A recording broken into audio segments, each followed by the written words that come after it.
When all else fails, when those I love die, from sudden stops after falling from the sky, my aluminum parachute is better than gold, a place to recompute that never grows old.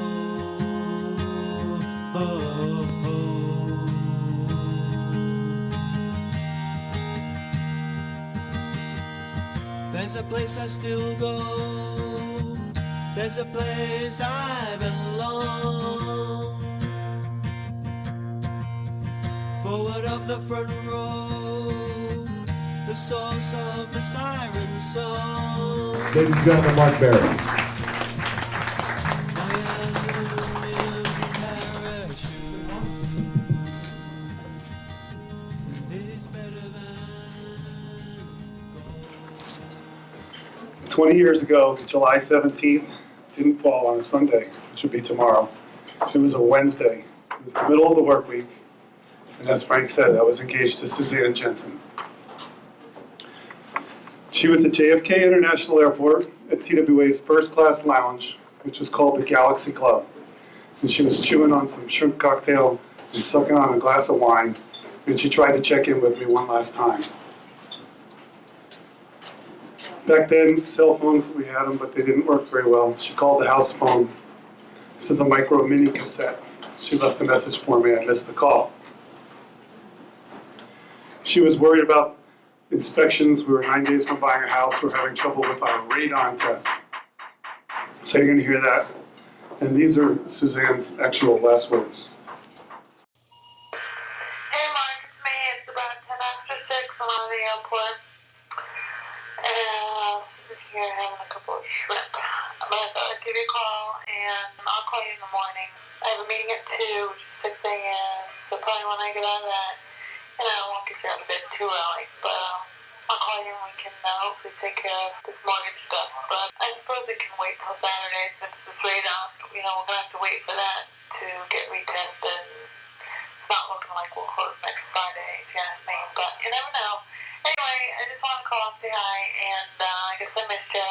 Have a good couple of days, and I'll talk to you tomorrow, okay? Love you. Bye. Susanne always found a way to do things right. I'm a pilot, and all pilots live in mortal fear that our last words will be captured on a cockpit voice recorder on a flight gone bad. And that's the irony that I'm the pilot. She was our trusted passenger. Her last words were recorded on a cassette, but you probably heard that they were, "I love you." We should all be so fortunate to have those as our last words. How many people here actually remember or knew Susanne? So it's a bunch of you. And for those of you who don't, so you don't feel left out, Susanne, easily described as Danish in every way. She had blonde hair that she used to wear. She called them wig jams. She had to wear handkerchiefs over her head all summer long because the sun bleached her hair white, almost clear.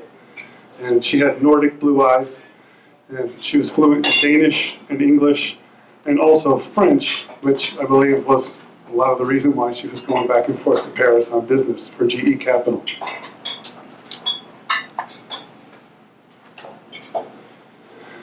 The morning at TWA Flight 800 began like every morning on a workday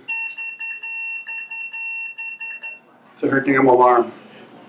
She used to like to snooze that thing, and I used to have to listen to that 3 or 4 times every morning. And so that morning, the alarm went off, and she shut it off, and I stole all the covers, and I said, "Go to work," and so that I could go back to sleep, because I was on call, and if I was going to have to work, it was going to be a late flight to Europe if I got called out. So she got ready for work, and she risked my wrath by waking me back up again just before she left, because she was going to go to work in Stanford, and then she wasn't coming home. She was going to go straight from Stanford GE down to JFK and catch her flight.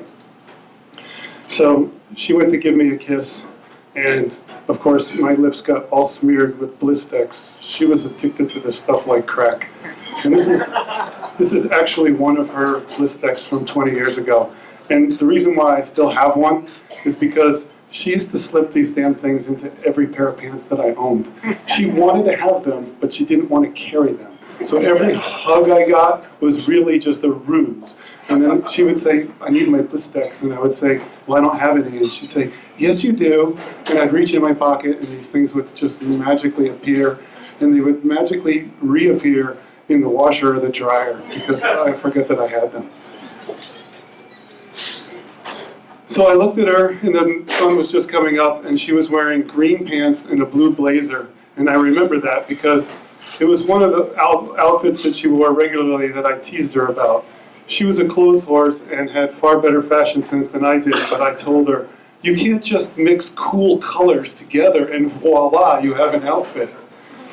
And she crossed her arms and she looked at me and said, Mark, maybe when I get back from Paris, I can find garanimals in your size. And if you promise not to mix the predators with the prey, maybe I'll let you dress yourself from now on. So I think that might have something to do with why I chose a profession where I don't have to pick what I wear. Black and white, or in our case, dark blue and white uniform, and voila, I can go to work and dress myself. In 1996, I was a 767 first officer for TWA, and I flew Flight 800 many times. During the fall, winter, and spring, it was a 767 nonstop flight, but in the summer, we upped it to a 747, which was the queen of our fleet. And that's because it's the biggest flight we had, and it was one of the most popular flights we had.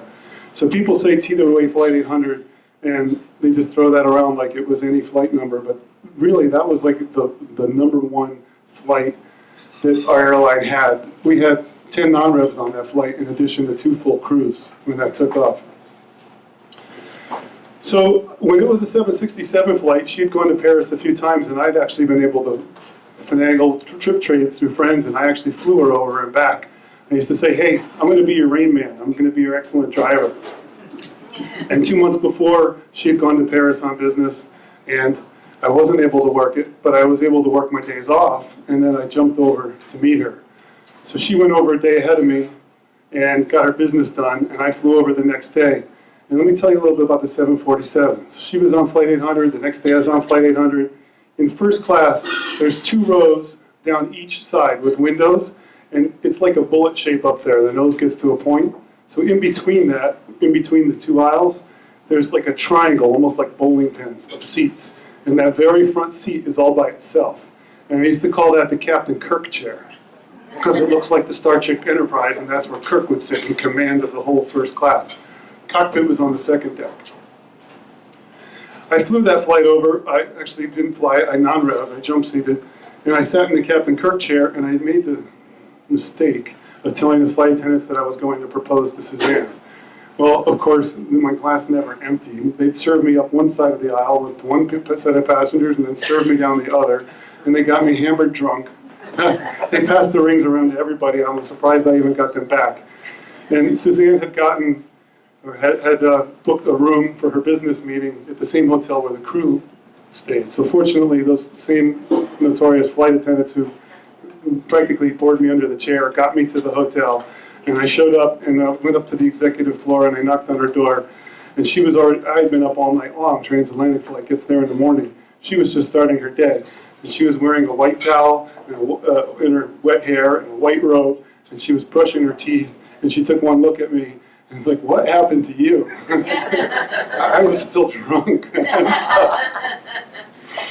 So she said, well, I still want to kiss. She took the toothbrush out of her mouth and jammed it in my mouth and started brushing my teeth. And that's when I knew that I'd chosen the right girl.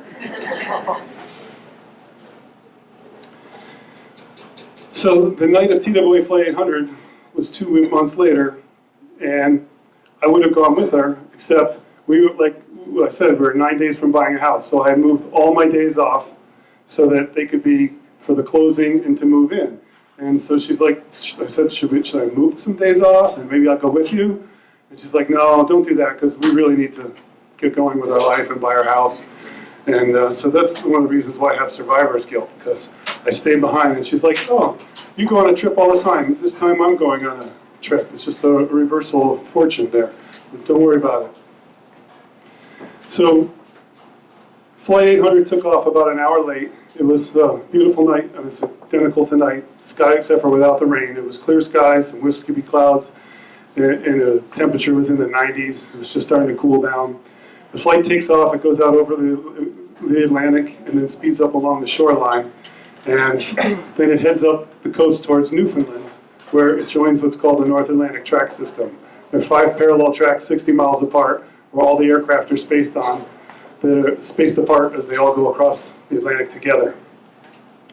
Well, the flight got through 10,000 feet, and at 10,000 feet, this is now how I imagine it. Obviously, I wasn't there, but that's the chime that the captain would have, the captain would have dinged, and it told the flight attendants to get out. So right about then, all the flight attendants would have gotten out of their jump seat. They would have gotten the carts out. They'd be loading the carts for their meal service. And I want to tell you a little bit about the meal service and the service on Flight 800. Susanne used to fly a different airline to Europe for business before she met me. And TWA, when she met me, she switched to TWA to give us her company's business.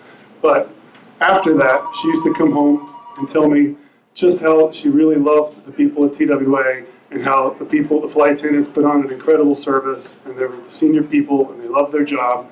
And that she said that she started because of me, but she now was staying with our airline because she really thought it was the best in the industry. And that was a time when TWA was struggling. We had a corporate raiders that owned us, and it just really made me feel good that the one thing about my company is that I could really count on the people we were all pulling together. And if they impressed her and they didn't even know who she was, then they were really doing one hell of a job. Well, I looked up the crew on that flight, and the captain was supposed to be, I'd say, a friend of mine, but really a mentor. It was a man named Captain Gid Miller. And Gid, when I first got hired, they trained me and shipped me straight over to West Berlin, right inside the wall. And I flew 727s all over Europe with Gid, and I got to know him. He grew up in Pennsylvania Dutch country. He was Amish. He grew up without electricity. His family car was a horse and buggy. And then he actually went to college and joined the Air Force, and he was famous in our company because he went from no-tech to high-tech and became a major airline pilot and a major airline captain. And he was an inspiration because it shows that just what somebody can do if you really put your heart and mind to it. So I told Susanne that she should, find the cockpit. It's up on the second floor, but before the flight and go say hello to Gid. Well, then when I found out about the crew manifest, the Rome flight canceled that day. So we needed to get the Rome flight over to Rome to bring the Rome flight back. So the Rome flight was going to deadhead on the Paris flight and then continue on to Rome to catch their airplane.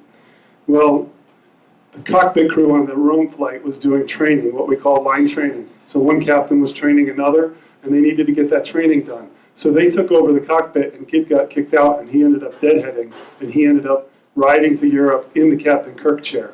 So I can only imagine, I told Susanne to say hello to Gid Miller, and then he ended up sitting right next to her on the flight, sharing stories, probably embarrassing stories about me.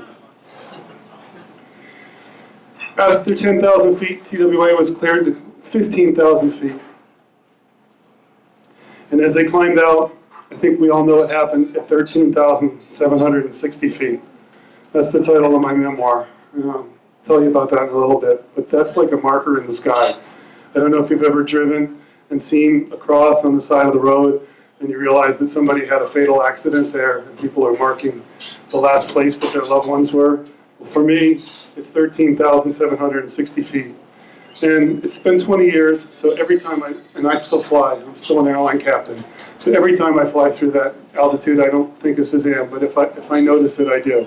Sometimes I'm busy with clearances and reroutes and whatever, and it goes by, but a lot of times I watch the altimeter tick through that, and it takes me back. That's where my personal marker is. But this may be a little bit difficult, but I took 10 minutes of the air traffic control tapes of that And this is a pilot's and air traffic, and I condensed it down to like less than a minute. But this is what Flight 800 sounded like to the aviation community. 800, climb maintain 15,000. 800, heavy climb and maintain 15,000.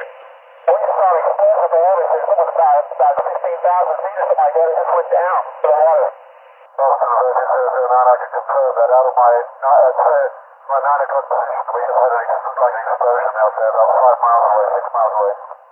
Explosion 6 miles out at your 9 o'clock position. Thank you very much, sir. Contact New York approach 125.7. 257. TWA 800, set up. TWA 800 is the center ident. It's kind of a thing of being followed that we are directly over the site with that airplane or whatever it was just exploded way into the water. Roger that. Thank you very much, sir. We're investigating that right now. TWA 800, set up. TWA 800, the center ident. TWA 800, set up. I think that was him. I think so. God bless him.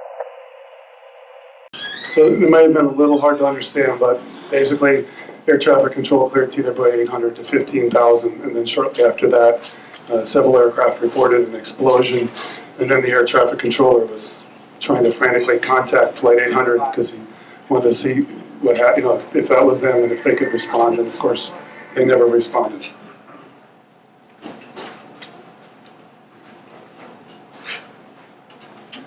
That night that happened, I was at Suzanne's mom's house. I was doing something very ironic.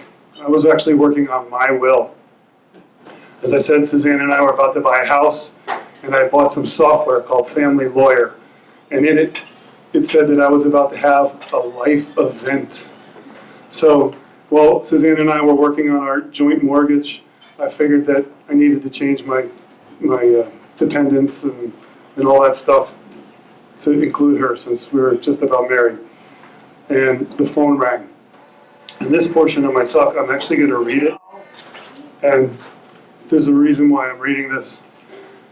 And I'll get to that.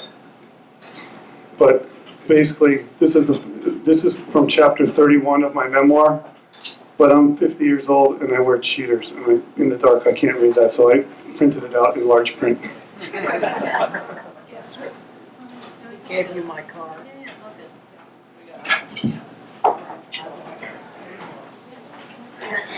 Glenn screamed through the phone, "Turn on the TV! Turn on the TV!" I asked him, "What channel? Why?" "It's on all channels, all of them. Just turn one on, quick."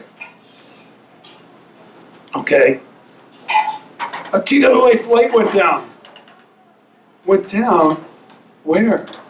Off Long Island. Will you just turn on TV? At first I thought, damn. It's almost guaranteed that I know someone on that flight. They're going to have quite a ditching story to tell. I hope nobody was hurt. I always know somebody whenever a plane goes down. Probably because I know so many people in the airline business. The odds were different for me. Like buying thousands of lottery tickets changes the odds of winning. On those rare occasions where I don't know someone on board, I know someone who knows someone. This is what was going through my mind as I stared at the TV.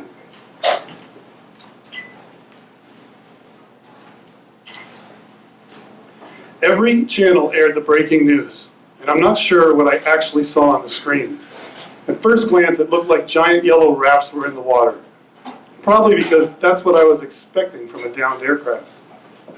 Either I just saw the aircraft wreckage under the yellow night lighting, or I observed rescue rafts supplied by arriving boats. But either way, I didn't remain a spectator for long enough to analyze the scene. I didn't have time to watch. I needed to go do something. Smith Point, Long Island is only a couple hours drive from here in Greenwich. I was thinking I could help. I was trying to figure out how I could best be of assistance. I've been trained to evacuate everyone out of a completely full aircraft in 90 seconds, even with half the emergency exits blocked. We even practiced ditching exercises in a pool, donning life vests, deploying the sea anchor, erecting the canopy, and activating the emergency locator transmitter. I could picture my trained co-workers coping with a difficult situation. Then the TV announcer said, TWA Flight 800, a flight bound for Paris. And I froze in my tracks. Damn, that's Susanne's flight. In my head, I was suddenly on board the flight with Susanne. I visualized crew member friends of mine assessing emergency exits, opening doors above the waterline, and ordering passengers outside and into the rafts. Open seatbelts, come this way, jump and slide, jump and slide. I knew Susanne was in good hands, but none of this was happening on TV the way I was expecting it. Instead, I continued imagining Susanne taking the whole emergency in stride, but expressing her frustration about the sudden change in the outcome of her flight. She was a strong swimmer and loved the water, but very much a clothes horse. So having her business outfit dunked in salt water would have really ticked her off, big time. I was puzzled that I didn't see the evacuation procedures unfolding on the news the way they were playing out in my head. If I could only have seen Suzanne's damn blue and green outfit from the angle of a news helicopter and her dazzling blonde hair and amid passengers and crew scrambling to safety, the image would have settled the tiniest doubt that I was keeping hostage in the deepest dungeon of my mind. I slipped out on my shorts. It was like 90 degrees that day. And I hopped into a pair of jeans almost in one motion. In a split second, I grabbed my airline ID and I clipped it to my shirt to look official. And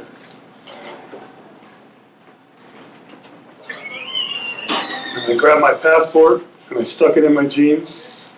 And I was going to get all the way to the scene of the accident. No doubt some sort of perimeter or triage would have been established by the time I arrived.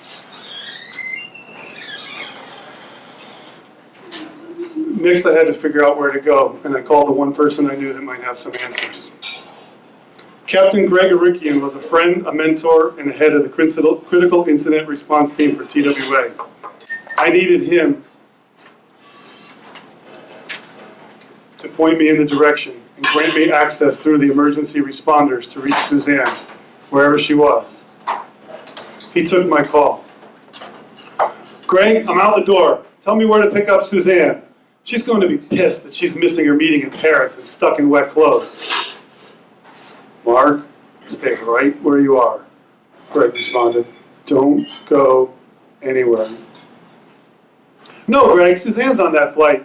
You won't find her on the crew list. She's a full fare first-class passenger. Mark, listen to me. Don't leave wherever you are. Don't go down to Long Island.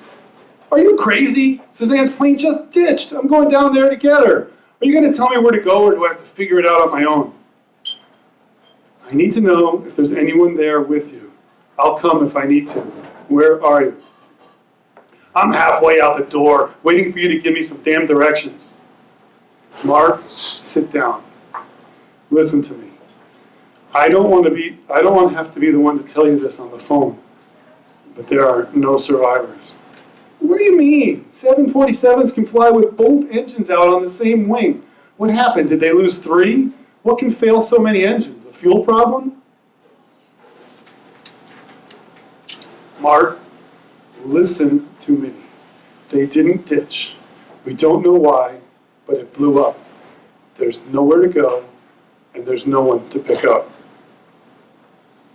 I put the phone down and took a seat. I think Glenn was the first to arrive at the house. The rest of the night was a blur, except the worst part. Suzanne's mom came home. She wanted me to tell her that Susanne wasn't on the flight. There had been talk of her going a day later, and the extra car that she'd hung on to since college and used for airport and New York City trips notoriously broke down. Suzanne used to start it with a screwdriver, and even then, it only started for her and nobody else. The last hope of Suzanne's mother was that I would have news that somehow she wasn't on board. Once I told her otherwise, it would be official. I had to tell Suzanne's mom that her worst fear was true. That's where Suzanne's life ended, and mine just stopped.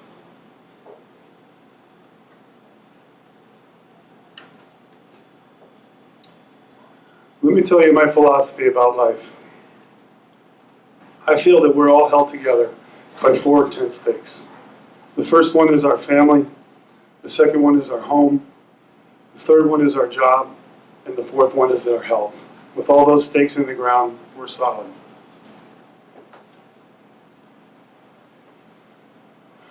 Susanne was my family, my present and future family. We've been talking about kids. She wanted to have them all by the time she was 35. And with that flight, I lost her. You all see The Wizard of Oz? Our second tent stake is our home. In The Wizard of Oz, Dorothy's house was ripped away with a tornado. Suzanne's and my house disappeared a little more subtly. Our deposit check was returned with a sympathy note.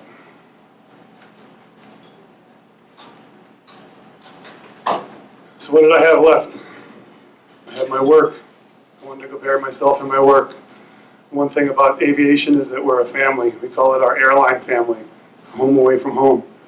I took a few weeks off, and finally I was surrounded by Suzanne's stuff, and I needed to go back to fly airplanes. So I think it was a Milan flight, 767. I showed up, I walked around, I did the pre-flight, I climbed in the cockpit, turned on the IRSs, started flipping switches, checking all the instruments, getting it ready to go. And into the cockpit walks a 90-pound flight attendant. She took one look at me, she gave me a 300-pound hug. After she stepped back, there was tears in her eyes, she said, "Mark, I'm so sorry." And the captain turned around and said, "Get off of my trip, take your bags with you." It happened that fast. I understand now, I didn't understand then, that as an airline captain, it took me years to get there, but I'm one now, you have to live within your limitations. And we had 38 pilots, flight attendants, and family members riding on that flight. There was 14 pilots and flight attendants from Flight 800, 14 more from the Rome flight, and 10 people because Paris is just such a cool place. They were traveling on their passes. And so everybody at TWA knew somebody, and that captain was at his limit of dealing with his own grief, and he couldn't add mine or my flight attendants to it. But at the time, I just felt that I'd lost my third tent stake. I didn't know if I was fired, I didn't know what the ramifications were, I'd never been thrown off a trip before. To me, it felt like discipline. So I took my bags and I rode the crew bus back to the hangar and tried to keep my dignity, wore my sunglasses so that nobody could see my eyes. And eventually I climbed the 3 stories up to the chief pilot's office. And that's where the fourth finger is about to come out. So first the chief pilot, a great guy named Hugh Chazelle, he welcomed me into his office and I said, "Am I in trouble? Am I fired?" And he said, "No, Mark, we're going to give you some more time off, but it's all paid. Don't worry about that." And I said, "But I want to go to work." And he said, "No, I want you to see somebody." And he introduced me to the company psychologist. And she gave me a big hug, and I think all psychologists are huggers. It's like the introduction. And she said that I'm going to be your own personal team, Mark, and we're going to get through this. But then the chief pilot said, "I also need you to see somebody else." And apparently, at that point, I became a liability since I got thrown off the trip for grief, and I had to go see the company psychiatrist in order to get cleared to go back to work. And that's when I got really pissed off. So I lost my family, I had lost my home, I had lost my job, and now they're questioning my mental health, which is the fourth stake. So I felt like I was completely flapping in the breeze. And what I understand now, I didn't understand then, is that anger is one of the first steps of truly grieving. And I got angry, and I almost flipped his desk over on him. The only thing that held me back is I have immense respect for Captain Chazelle. And it's not everybody, we get to work for somebody that we really respect. I think too many of us, the Peter factor works our way up. But at TWA, I really like the hierarchy people, and I listened to them even though it went against my grain. So he sent me to the company psychiatrist to go get cleared for work. And the first thing the psychiatrist did was he made me count backwards from 100 by 7s. So I tried that. 93. 86, he just stared at me. 79, 71, he just stared at me. Finally, I counted all the way down to -12. And I know some of you are doing the math right now to see if that's really effective. So, but he was showing me that he was the boss and that I couldn't go back to work until he said so. But it was also symbolic because on a 100% scale, at that point, I was at minus 12. I was so totally underwater and just trying so hard to be normal and go back to work, but I really couldn't do it. So then he asked me, he said, you know, that you can't go, he said, you can go back to work before you fully dealt with your grief, but I have to see that you're on your way. That was his edict. So pilots can't take medications. Most of the medications that they are prescribed will ground us, and then we'd have to take another year off after that. And I was like, there's no way I'm going to take your box of pills. The guy had a desk that was like every color of pill in the world. It was a light bright. But this psychiatrist wasn't just an MD. He was proudly a Japanese Zen master. And he said, but Mark, there is other ways. And he said, so what is the one thing that you can do while you're either sleeping or awake? And I was a 30-year-old smartass, and I had just about enough. And I said, well, of course, it's think about sex. And he said, I have already tested your cognitive thinking with the countdown from 100. I know no doubt that your brain is working, but no, that is not the right answer. He says, what can you do while you're asleep or you're awake? He fell across his fingers, and he went,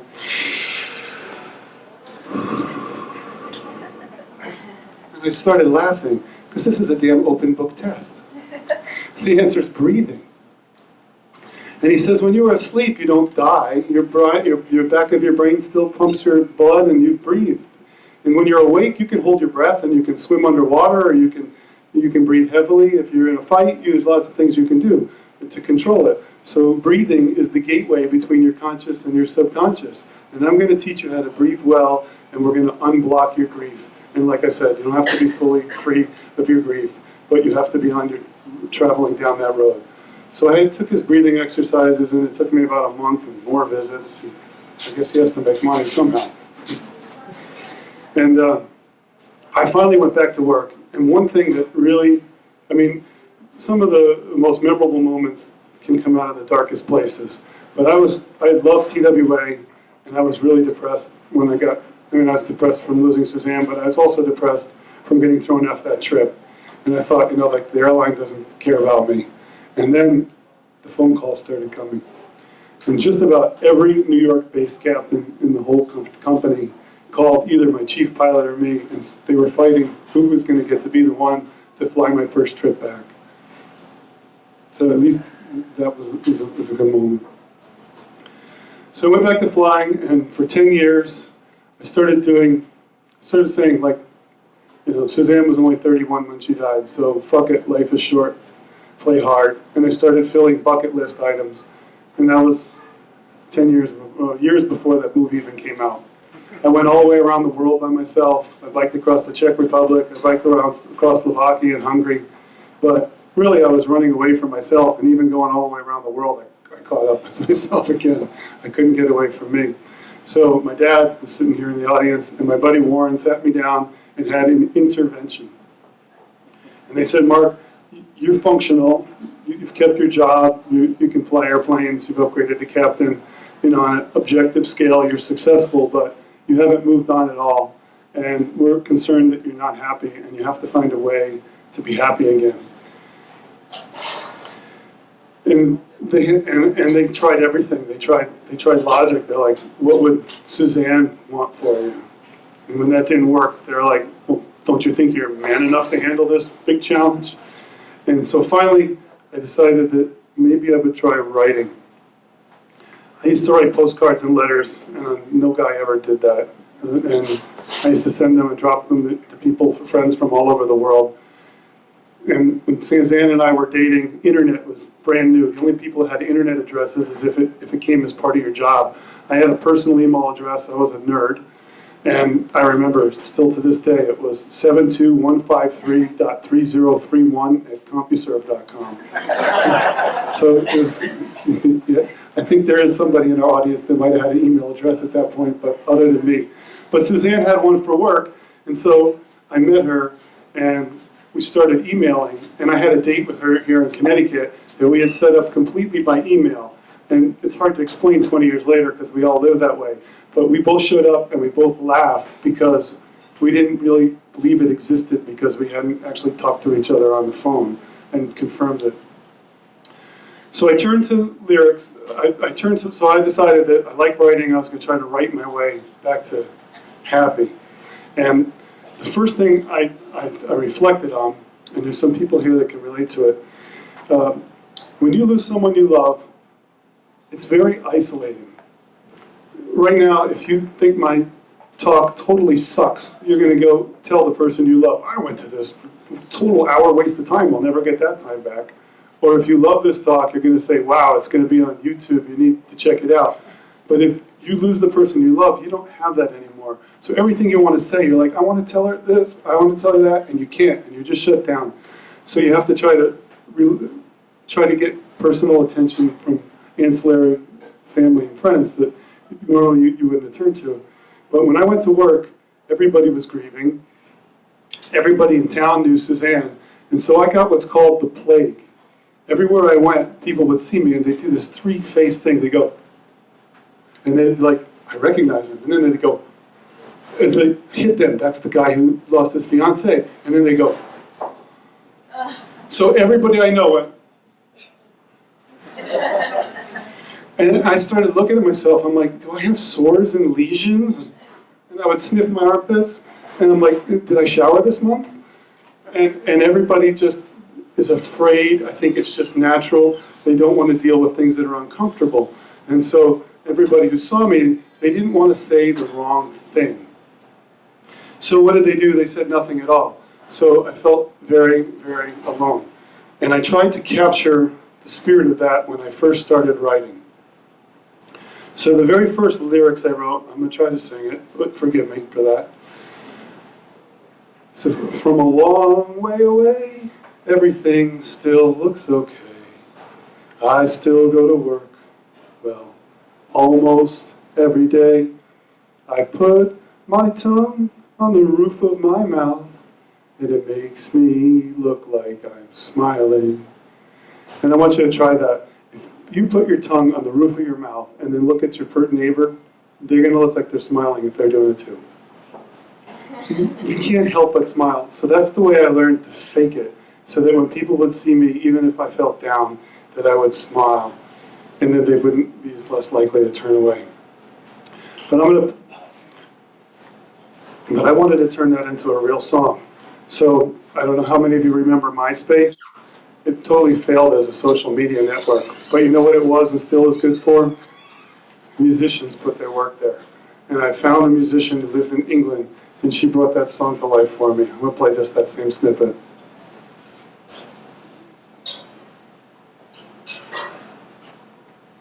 Maybe. Powering on. Welcome. Must have timed out.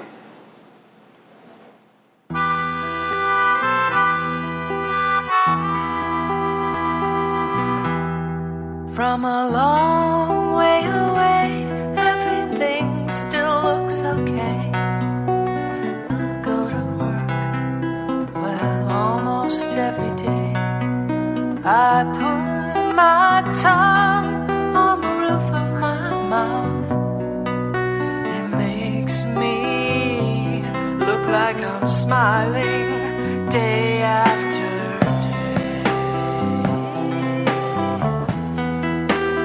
day.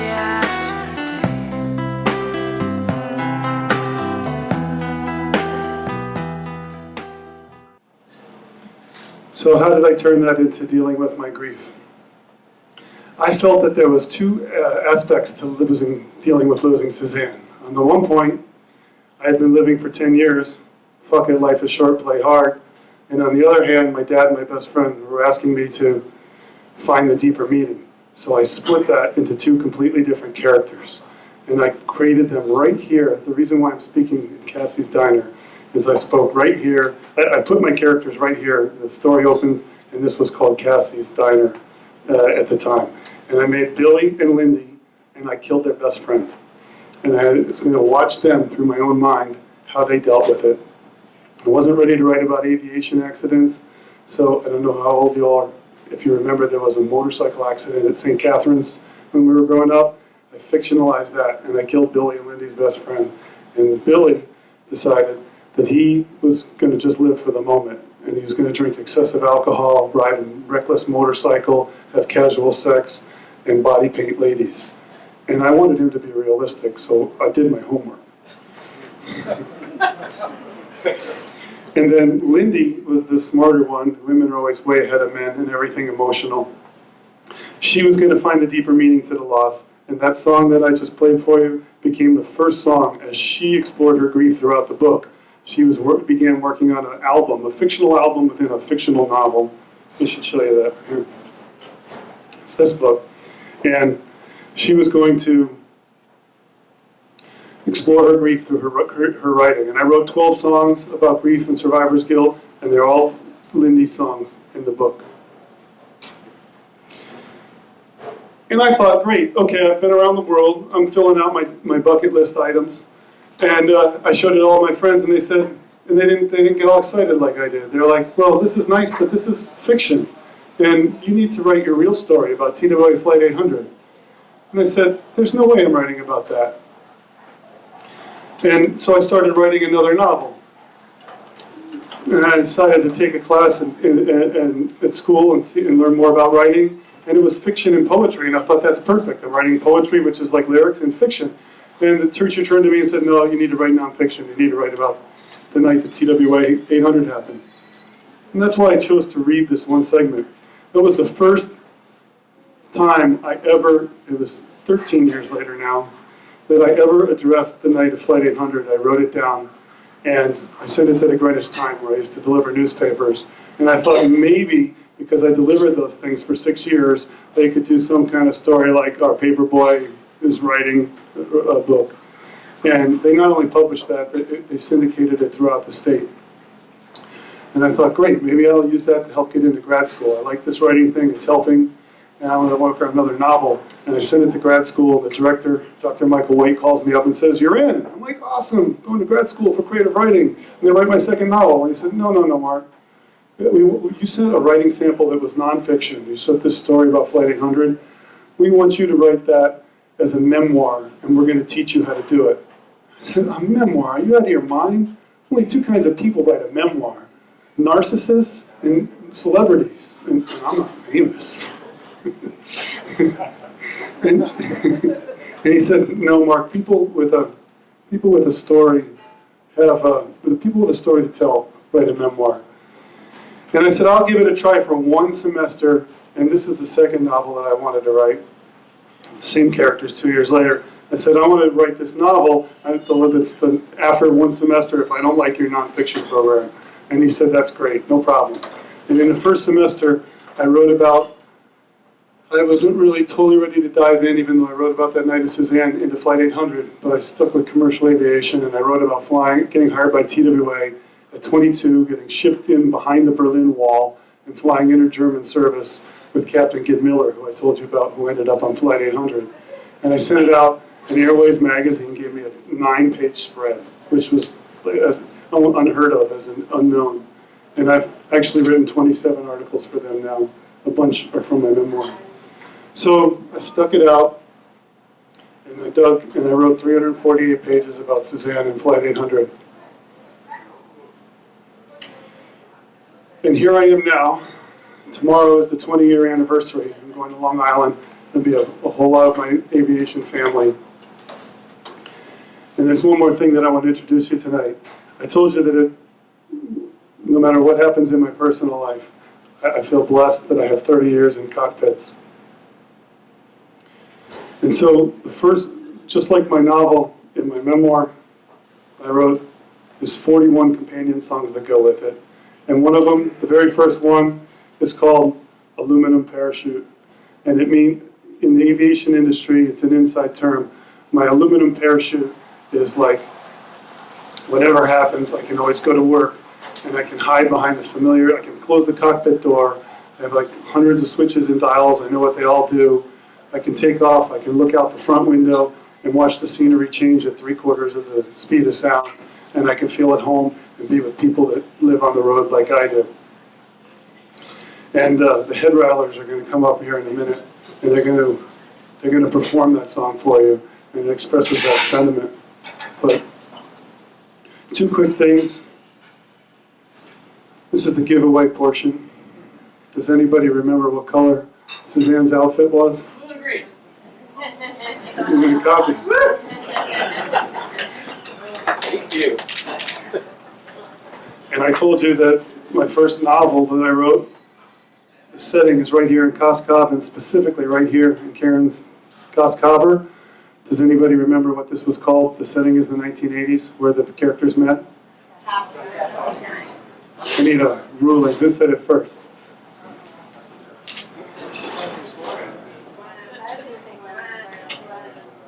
No? I'll give this to Caren to give away. You can decide, or you can have a raffle. But the funny thing about this is, do you guys do the Pokemon Go?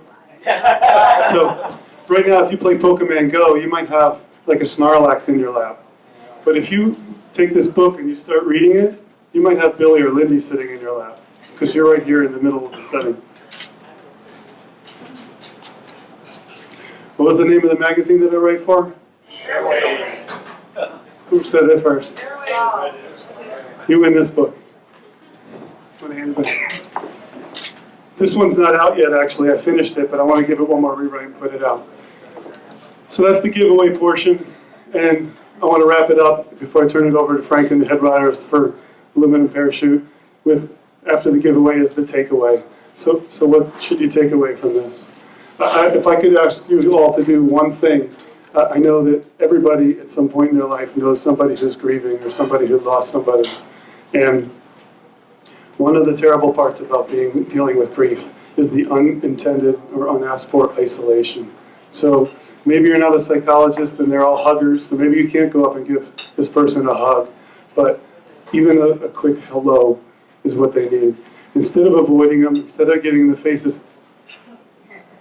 and hiding from your grief or don't want to share their grief, or the biggest part is people, they don't want to say the wrong thing. They're like, what if I say something and it makes them feel uncomfortable, or they weren't thinking about their grief and now I reminded them, or any other way you could logically do it. But the takeaway is, I give you permission, because you can't say the wrong thing. If you have an ounce of sincerity, and even if you don't even talk about their loss, if you say, hey, did you see the Mets won last night 5-3? Just help them through their isolation, break the ice, and say something. That's the takeaway. And now it's a huge honor for me whenever any talented musicians take my words, and you heard me sing, I can't do it.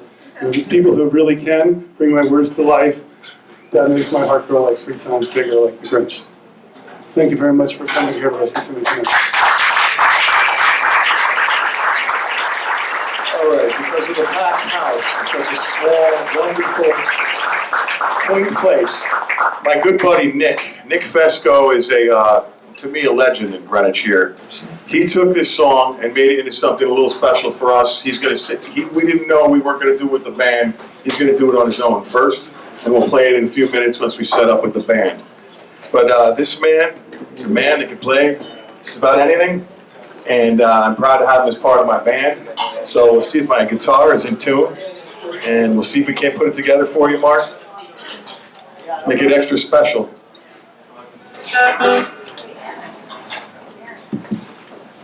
And thank you, Mark, because, you know, if it weren't for people like you, there wouldn't be good people in this world, you know? There's a lot of them in the room because that's why we're here, to support you, because we know what you went through and we'll share the pain. You know, the only way to get through the grief is to be with your best friends, you know? No matter how many miles between us.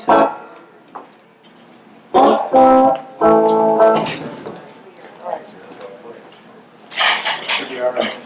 Hi there. I just want to take a second to thank Mark for writing the song. I actually had a really good time learning it, and fortunately it's rather simple, so I didn't have to work too hard. The hardest part, though, of course, was learning the words, which are the most important part, so I'm still hoping I get those right.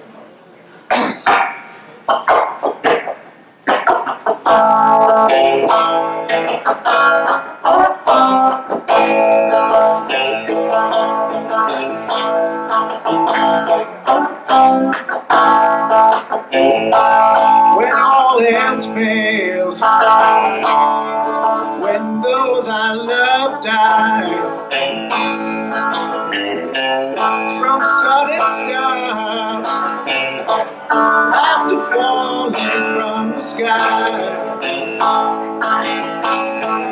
my aluminum parachute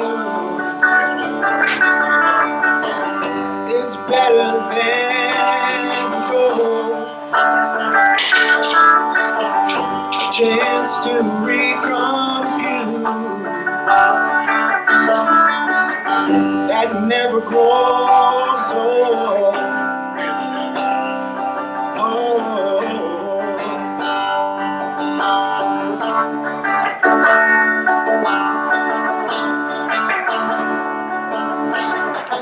There's a place where I still go.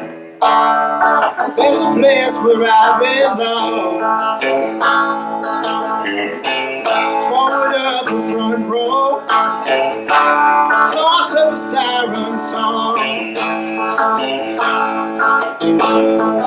My aluminum parachute is better than gold. A chance to recompute that never grows old.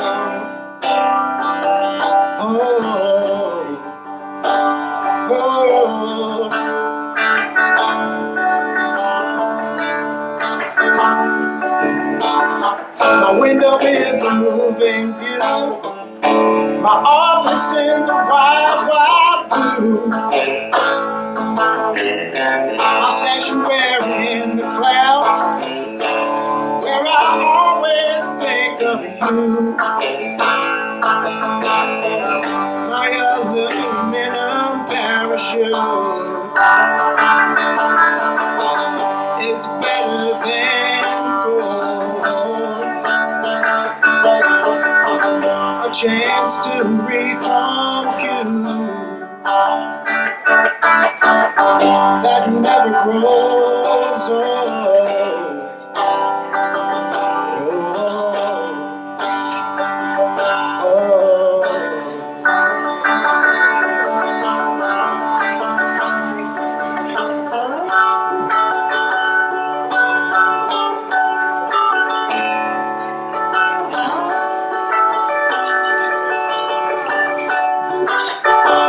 Thank you.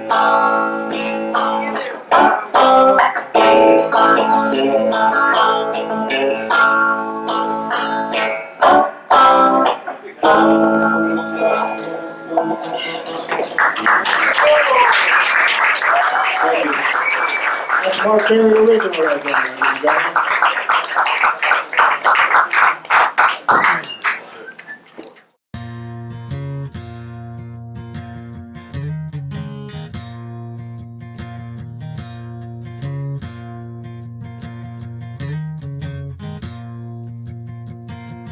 When all else fails, when those I love die, from sudden stalks after falling from the sky, my aluminum parachute is better than gold. A place to recompute that never goes old.